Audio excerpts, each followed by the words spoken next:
தென்காசி மாவட்ட ஆட்சியர் அலுவலகத்தில் வைத்து வாக்காளர் சிறப்பு பட்டியல் வெளியிடுவதற்காக எங்களுடைய எல்லா கட்சிகளையும் அழைத்திருந்தார்கள். தென்காசி அண்ணா திராவிட முன்னேற்ற கழகத்தின் சார்பாக தென்காசி அண்ணா தொழிற்சங்க மாவட்ட செயலாளர் என்ற முறையில் நான் கலந்து கொண்டேன். அப்போது முகவரி இல்லாத வாக்காளர்கள், பட்டியலில் உள்ள இடம் பெயர்ந்தவர்கள் மற்றும் இறந்த வாக்காளர்கள் அந்த விவரங்களை மாவட்ட ஆட்சியர் அவர்கள் மிக சுருக்கமாக எடுத்துரைத்தார்கள். அது மிகவும் எல்லாருக்கும் எளிதாக இருந்தது.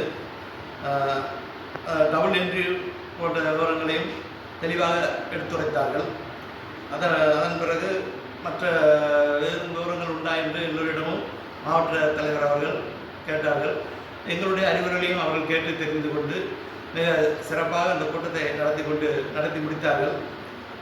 எங்களுடைய சந்தேகங்களையும் மற்ற கட்சிகளுடைய சந்தேகங்களையும் கேட்டு அறிந்து கொண்டார்கள்.